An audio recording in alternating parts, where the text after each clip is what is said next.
It's your boy eBay Fight Predictions in the building, and this is your Islam Makhachev versus Charles Oliveira film study breakdown, and I cannot fucking wait for this fight. Now, I will give you guys a bit of a caution warning. I am making this video on Tuesday, September 20th, so this is a little early for me to kind of make a breakdown, but because of how many film studies I'm doing on this card, I'm doing, for the first time, I'm doing 3 film study breakdowns on this card.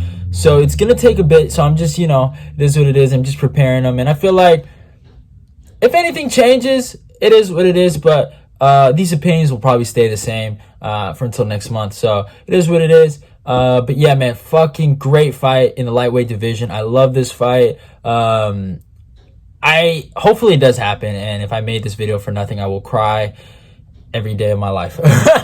But this is a great fucking fight. And the story of this title fight, it's really deep when you think about it, right? Obviously, you have the aspects of Charles Oliveira missing weight in his last fight, right? And getting fucking stripped, right? And then you have the story of Islam Makhachev, right? Of trying to continue Khabib's legacy, right? But not necessarily, fighting top 5 competition.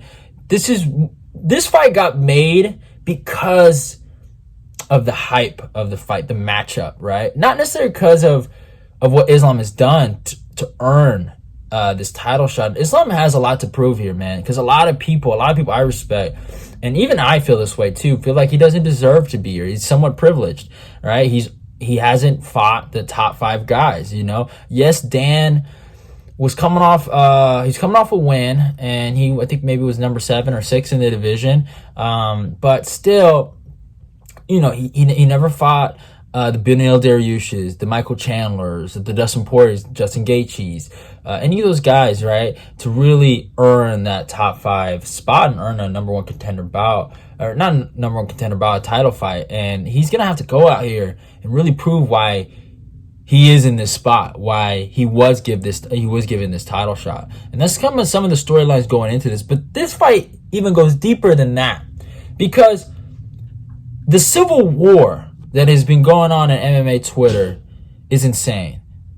The 2 fan bases of Islam Makhachev and Charles Oliveira. Now, when you really look at the fan bases, some of the most disgusting, vile human beings I've ever, I swear, if you're a Charles or Islam fan and you're cool, okay, you're cool. But some of the people I've seen, man, they got no respect. They talk crazy. They try to expose people.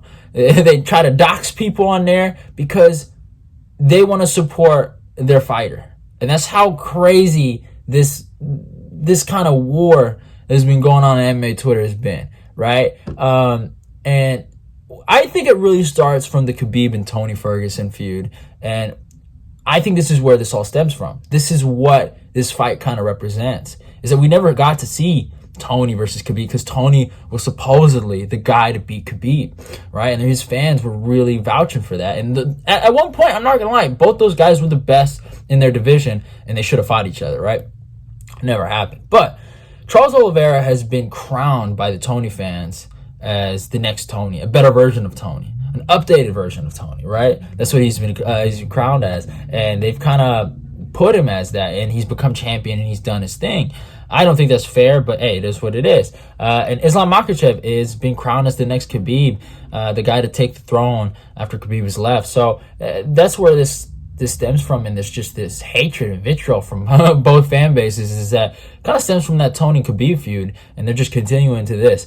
Now, let's hope this doesn't follow the script of Tony Khabib, and they pull out a million times, because that would suck. But I think the matchup, it's great. It's a great fight. It's literally why MMA fans love MMA, because these guys are so good in their disciplines, and they're the best of their best in their disciplines, and they're really going to go out and see who has the better ability to really impose their discipline. That's what I love about this matchup. Islam Makhachev is all grappling, but he can strike a little bit. He's not the worst striker in the world.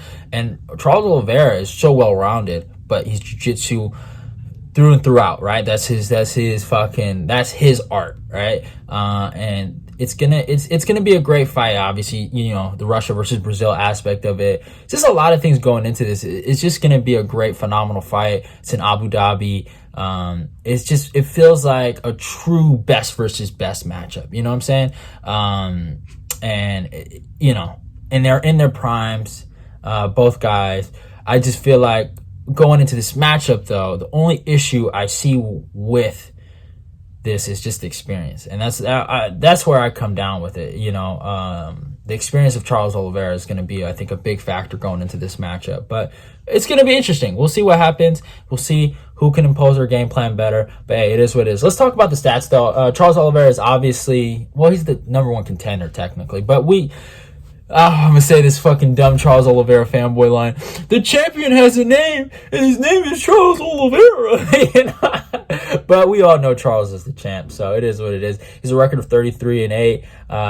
He's fighting out of Brazil, age 33, a height of 5'10", and reach 74. Islam Makhachev, a record of 22-1. Fights out of Russia, age 31, a height of 5'10", and reaches 70.5. So you can just see Charles is a little older. He's he's not, they're both the same height, but he does have the longer arms, about 3.5 inches longer. And it's going to be interesting. It's going to be an interesting matchup in that aspect in the striking, because Charles is the longer guy. He fights like the longer guy. He uses his teeps beautifully. And we're going to see how well he can, and he punches hard. He's shown some real knockout power in his last few fights. So, especially against Gaethje and obviously Chandler. We'll see how he utilizes that against Islam, and we've seen Islam get knocked out before. But yeah, so I did 3 fight film studies, a little short film study for this one. Obviously, I left the big film study for the owner of these two guys, Beneil Dariush versus Gamrot. They're future dads. But but yeah, it is what it is. I'm just talking a little mess. I'm just playing though. But yeah, so Islam Makhachev, I looked at 3 fights. I looked at guys that he fought with jiu-jitsu backgrounds. So I looked at the Thiago Moises fight. That was one I looked at. And then I looked at his last loss. His only loss is to Adrian Martins. And we can just talk about this really closely and stuff like that. And the funny thing about this fight, I don't know why some people think it was an early stoppage. I heard Will Harris say that. It was crazy. That was literally insane. He said that. Yeah, I don't agree with that. I would put the clip here, but I think it's a waste of time. I like Will Harris. He does Anatomy of a Fighter, but that was not an early stoppage. He's tripping big time. I like him though. I really do, but you tripping. He felt bad. Like tell me in the comments. You think that was an early stoppage? Like, look at this. Like, he died. He died in there. And Adrian caught him with a beautiful shot. And we've seen Charles have that kind of knockout power where he can touch somebody and they fall. Justin Gaethje even said it. That guy hits hard. He hits different. He hit me way harder than anyone else. And Charles touches him like that, he's done so. Now, obviously, his chin is held up in a few fights. Obviously, he didn't get to really strike on a lot of these fights. He obviously dominates with his grappling, but obviously you saw when he fought Davi Ramos, he was able to kind of, strike with him. And he's a decent striker. I think he doesn't get enough credit for his striking. He's actually technical. It's just, I don't think he's durable. That's why he wrestles. No shame in the game. It's MMA. You're allowed to do that, but I just don't think his durability is there. And obviously, Charles, his durability is in question too. But I just feel like even though Islam does have some type of knockout power, he did knock out Gleason Tebow, I just feel like Charles hits harder, and if Charles touches his chin, it's good night, Irene. So, and we saw with Adrian Martins, just a beautiful shot. It was quick too. It was so quick. That's the thing about that shot he landed. It's like a rear hook, I think. How quick it was. It was just bop, and he dropped like a sack of potatoes, like with the quickness, and that's what makes that just that fucking shot crazy. But against Thiago Moises, the jiu-jitsu guy, it was interesting. It was his first main event. He went 4 rounds. So we kind of saw how he was in like somewhat of a longer fight. He dominated a lot of, he even dominated somewhat in the striking. He was able to impose his will there. The takedowns were nice. That's one thing he doesn't get enough credit for. I love his grappling transitions. Not necessarily all of his grappling, because sometimes it can get boring. But in this fight, because Thiago Moises was challenging him in the grappling a little bit, he was able to move with him and stuff like that. And even, bro, Thiago landed a takedown and he was able to reverse that. And it was like a clean reverse too. And the way he would dump him and then get his back and just eventually pick him up and slam him and eventually break him to the point where he submits him. It was just like, it's basically how I think he's going to approach the Charles Oliveira fight, is that fight in itself, is that he's going to go out there, trying to impose his will, trying to get him tired, try to fight the long game, and try to break Charles. Because Charles hasn't fought. I don't think I've ever seen him in a fourth round, you know? And he's going to try to impose that, you know? That's the thing. Charles fights hard, but, you know, we have not seen him in those championship rounds. So it's going to be interesting. That's why I was telling people, Islam's more, you have to rely, if you're picking Islam, it's more, I think he's going to do it like this against how he did against Thiago. And I do think Islam can submit Charles. I do believe that. Islam is a good grappler. He has really good jiu-jitsu. And that's the difference between him and Khabib, I feel like.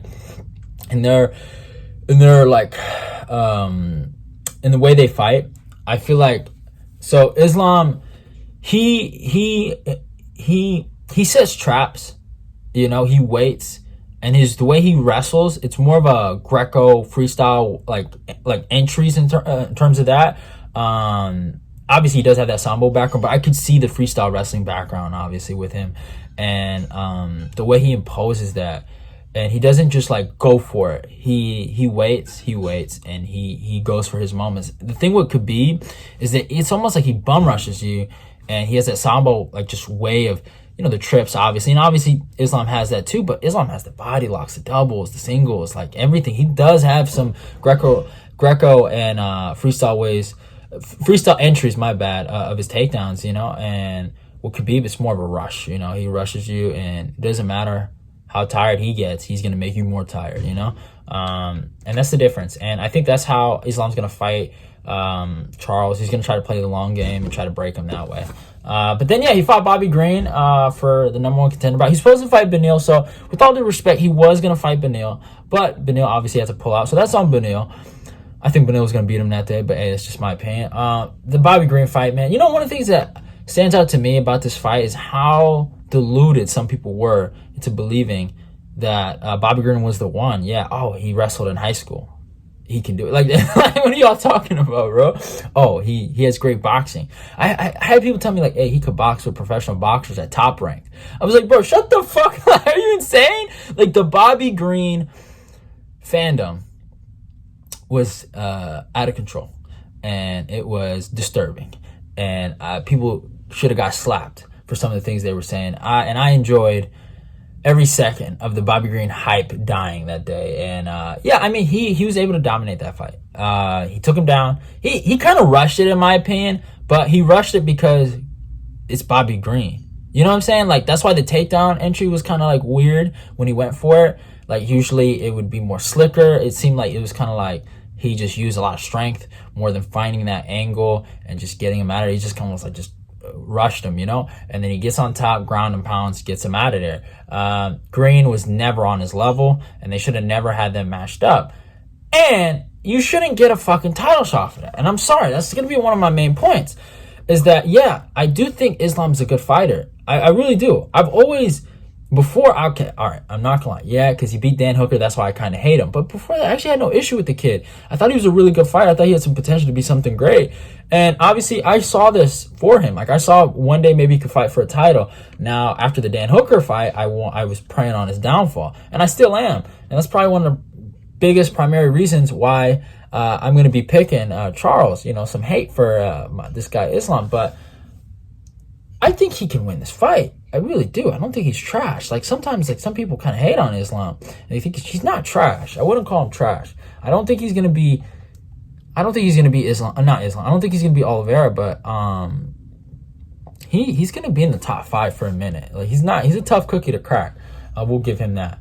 But yeah, let's talk about Charles, though. That concludes my little film study for Islam. And yeah, even like, I'll show this clip like of Islam talking to Brett Okamoto, actually. Like, he says it. And that's the thing. Another thing about this match is the trash talk. Like, the trash talk is crazy, because it's like, I think the fans and just everyone is just got everyone amped, and it got like Khabib's team amped and Charles amped. It's just like Charles wants to humble them, and then like, you know, Islam's back, right, with the quitter talk, and some people like say, oh, you fucked up, shouldn't call fucking Charles Oliveira a quitter, even though he's done it before, right?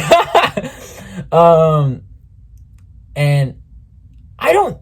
Here's the thing: when you're the champion and when you're fighting for a belt, you're fighting for a lot more, right? You're fighting for more money. You're fighting for a bigger opportunity, right? And this is a big fight, and he's not gonna quit in this fight. But man, I swear, man, they better count their fucking lucky stars when they fight fucking Beneil. All right, we are coming. All right, we are coming for Oliveira. Okay, that's why I want Oliveira to win this fight too, so Beneil can fight him, just shock the world. But it's just my little fantasy.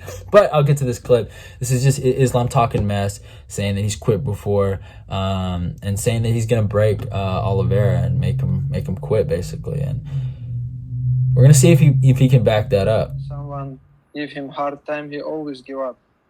That's why I'm gonna take him down, make him tired, and he gonna give up like he did 10 times in UFC. Yeah, I mean, because that's been a story about him, right? That he was a quitter, you know, and now it's like people are like, oh, he's not a quitter anymore. You think he is? He is same. If someone comes like give him hard time, he gonna give up 100%. Because this guy like chain there, drop him down, but nobody keep him there, make him a little bit tired, you know, give him hard time a little bit. But last fight, how Justin fight with him, he almost finished him, but when he dropped him down, but he stay in the striking, he would just use his. Saw the clip. It is what it is with Mr. Islam, but Gaethje said the same thing. Chandler even said the same thing. Dustin didn't. Dustin was smart. That's why I think Dustin did a little better. I thought Dustin did a little better. I mean, I don't know.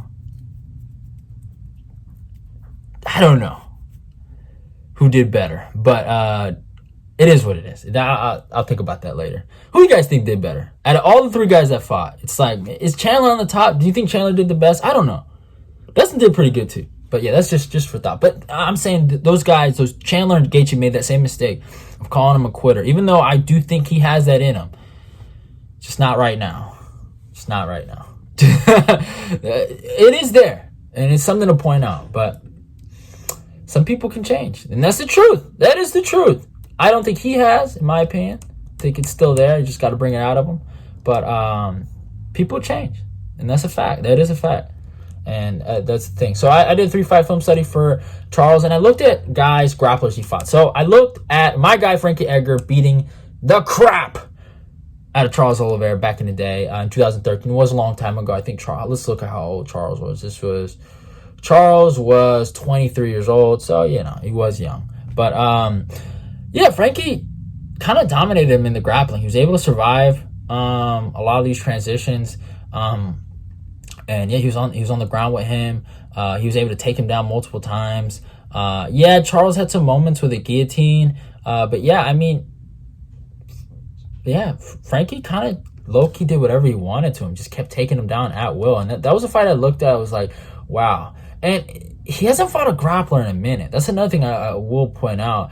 Last grappler he fought was Kevin Lee. But that's the issue, right? Like, he fought Frankie, right? Like, let's look at the grapplers he was able to beat, right? He fought Frankie, lost. Nick Lentz is kind of a grappler, I would say. He's a well-rounded fighter. He beat Nick Lentz.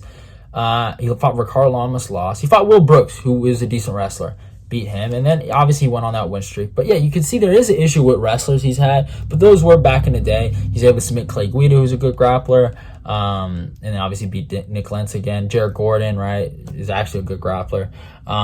You know, so he's always had those kind of issues. But I think he was younger.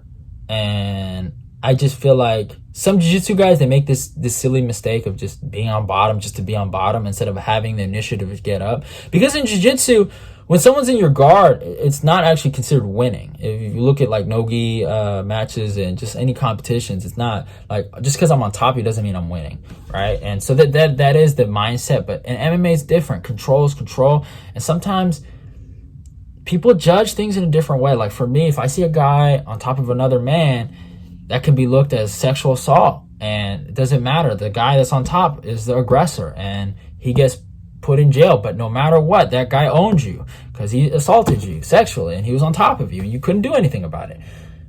Same shit with MMA. You know what I'm saying? So that's how I gotta look at, like, man, you can't let no dude, like, you can't let a dude do that. That's a fact. If a dude does that to you, shit, you fucked up, man. You lost. You know? But he did fight Kevin Lee, and I rate Kevin Lee, especially at lightweight, because one of Kevin's attributes that I feel like a lot of people don't talk about is his size. At lightweight, he was big. He was big as fuck, and that was one of his biggest weapons was his size, his strength, and his explosiveness, and his top game. His top game was nasty. And against Charles, man, shit, Charles did a really great job against Kevin. And especially, Kevin was coming off that crazy win over Greg Gillespie, so high confidence. A Kevin that I thought was on the comeback trail and ended up not going that way. But man, the way Charles started in that fight, you can just tell the difference between the Frankie fight and this fight was the confidence in Charles and just the belief in himself. He finally, I think, became a man almost, you know. And he threw like a crazy kick at Kevin, even almost took Kevin down, man, at one point in that fight. But eventually, Kevin got on top, had some good ground and pound moments, was really actually hurting Charles with the ground and pound. Was able to take Charles down multiple times, you know, had some good takedowns against him. Even like Charles had some crazy submissions, but Kevin was able to get out of a lot of them, which was like interesting eventually. He still landed some great striking shots on Kevin. The fucking front kick and the uppercut was great for him. Landed some good shots. And yeah, man, he was looking fucking clean in there. And then Kevin made one of the biggest mistakes of his life. Because Kevin, in my opinion, if he had fought the game plan he was fighting, I think he would have won that fight if they went 5 rounds. Because he would have just been on top of him too long. You know? And I think I did hear a story that Charles actually got knocked out in that fight with the, what's it called? I think inside or outside trip that Kevin got on him. But yeah, like, so Kevin, he basically like tried to knock him out in the 3rd round. If you watch that fight, he was throwing everything. Kevin has good kicks, but he isn't like, he has some pillow hands, I'm not gonna lie, with all due respect to my guy Kevin Lee.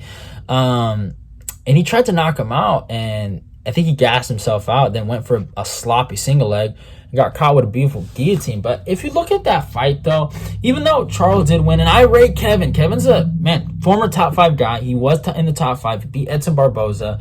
Fucking killed Greg Gillespie. Like, he's beaten some guys. Like, so you got to respect Kevin Lee to a certain degree in that weight class, because he beat Michael Chiesa, my guy Chiesa. He was a legit dude in that division at one point in his career. And Charles was able to beat him, and Charles kind of like, I mean, and in my opinion, Kevin is one of the guys that did the best against this version of Charles, you know? But with that being said, though, Kevin had a lot of success, and some people call Kevin trash, right? So let's keep that same energy. Either Kevin's good or he's trash, you know? Because they kill him for that Diego Sanchez performance, and they just call him trash. So if a guy like that's supposedly trash does good against Charles, what is Islam going to do? You know? So let's get. I just want to say, I know this might be just me trying to like say, hey, call Kevin Lee good, but motherfucker, you got to make a choice, you know? He's good or bad. All right, bitch. All right. And what does that make Charles? All right, ho? You know what I'm saying? Don't be disrespecting my guy. But yeah, let's get to his most recent fight against Justin Gaethje. Man, we watched this on the stream. It was a crazy fucking fight. Even though Gaethje had his moments, and you know, I feel bad because my dad's a big Justin Gaethje fan, and this was a hard pill for him to swallow watching this fight. But and Gaethje did knock him down. But before that, like, even the way Charles started the fight, Charles even hurt him in the first minute of that fight. Like, hurt him bad, wobbled him. But Gaethje was able to knock him down a few times. I think the second one was a fake knockdown, but the first one was for real. But no matter what, if you actually rewatch that fight, Charles was in control of that whole fight. Even though he did get hurt and he got hit with some shots, he was in control of that fight. He fixed the leg kick issue that Gaethje presented, and yeah, like, you know, it was interesting. Like, he just was in control and he was hurting Gaethje. Like, even before the knockdown, he was just hurting him, and then he gets him with that beautiful right, knocks him down like a fucking sack of potatoes, and chokes him out. You know, gets him bad and just beats him and fucking humbled him. And just, man, I felt bad for, even though he talked a lot of mess. And I'm not the biggest Justin Gaethje fan, but I don't think he's trash. I really don't. I don't think, like, some people just go in on him. I feel bad for him because it's like, man, he gets destroyed, and maybe he deserves it because his fans were at one point thought they were the GOATs. But yeah, he gets fucking violated. He got violated on the internet. Like, I felt bad. He got violated. And that's when the Charles Oliveira fans started to get on my nerves. Because it's like, man, they just have no respect, you know? All right? You win, you don't shit on a man when... I know he talked a mess, but he got... The way they violated that man for that whole... They didn't stop. You know, usually you stop after Sunday. Like, that's me. I stop after Sunday. You go on to the next week, to the next fight week. They violated Gaethje endlessly. They would not stop. You know that picture of him getting choked out, and it's like him making that face? Oh, man, that was some sick shit I saw. That was sick. I felt bad for any Justin Gaethje fan on the planet. But, hey, it is what it is. But after this, obviously, we all know what happened. He got stripped, this and that, and then they made the fight. And then Charles, man, he been talking some mess, man. And here's a clip of him just going off on Khabib, Islam, and all those guys, and just the team, and just saying, I'm going to humble you guys. And here's that clip. And... Tenho mais pra falar pra vocês. Presta atenção no dia de hoje, tá? Numa quinta-feira, dia de hoje. Presta atenção que eu vou falar. A arrogância deles vai matar eles. Arrogância. Tanto de empresário como de ex-lutador. A arrogância vai matar eles. Se eles pensam que eles vão vir pra cá pensando que brincando, eu vou te falar uma coisa pra você. Ninguém nunca vai me bater mais do que a vida já me bateu. Eu fui um moleque que fui tirado do sopro do coração, do reumatismo dos ossos, quando o médico falou que eu nem ia lutar na minha vida, nunca ia fazer nada do esporte, e eu se tornei campeão do UFC. Tô indo pra sua casa, meu amigo, lutar contra você, pra fazer história e continuar como campeão dos pesos leves. Escuta bem o que eu tô falando pra você. A arrogância de vocês vai matar vocês, vai afundar vocês. Vocês estão falando um monte de besteira, vocês estão criticando, vocês estão falando um monte de coisa, e eu tô só na minha, levando, respeitando, como eu sempre respeitei todos vocês. Só que presta atenção, tudo aquilo que vocês falam tá na mídia, tá chegando, depois não reclama depois. You guys saw the clip, and we got a motivated Charles. We got a great fucking fight. That's the main thing about this whole entire situation, is we have a great fucking fight between Charles and Islam. And I think, from what I've seen, I got Charles by third round TKO. That's what I got it as. I don't have him subbing Islam. He might, but I got Charles by third round TKO. I think it's going to take Charles a minute to figure him out, but when he touches that chin, I think fucking Islam is donezo, and that's just my opinion. And that's what makes this fight so great, is that, man, like, this can go in my opinion, two ways.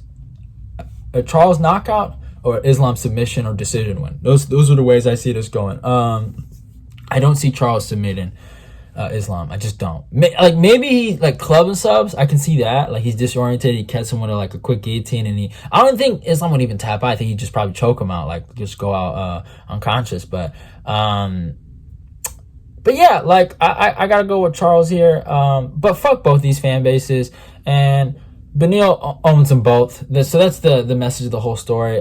Can Islam win this fight? Of course. Obviously, I've said it. Makes him tired, breaks him down. We've seen Charles quit before. And yeah, tap him out in the fourth round, maybe like how he did Thiago Moises. But I think Charles hits harder than Thiago. Charles has more weapons in the striking than Thiago. I feel like Charles is actually a better grappler than Thiago. So, you know, I just think, because I'm giving you guys an honest opinion, because I dislike both of them, right? So I honestly think Charles just has more tools. That's what it comes down to. Can Islam win this fight? Yeah, he can win it in one particular way. I think Charles can win it in multiple ways, right? Even though I don't see him winning in multiple ways, but he can try it. You know what I'm saying? Islam can't try to knock him out. He won't even try that shit. I think Charles can try to submit him. right? I don't think he will, but he can try it because he has that in his arsenal. Islam doesn't have that in his arsenal to knock him out. Maybe he has him to ground and pound him, submit him, stuff like that, but that's it. So I'm rocking with Charles here by 3rd round TKO, maybe 1st round TKO, but you know what? Fuck it. I'm going 1st round TKO. I'm rocking with Charles there. I think he's just gonna touch his chin, and I think he's gonna hurt him, man. I think that's what it comes down to. But yeah, fuck them both. Hope both of them knock each other out. And yeah, they give the belt to Beneil. But hope you guys enjoyed the video. You know, Beneil's son's going at it. Can't wait. Lightweight title fight of the century. Go follow me on my Instagram. Like, comment, and share the video. Love y'all. Goodbye. And if you're mad about my Beneil love, yeah, go suffer and die with those beliefs.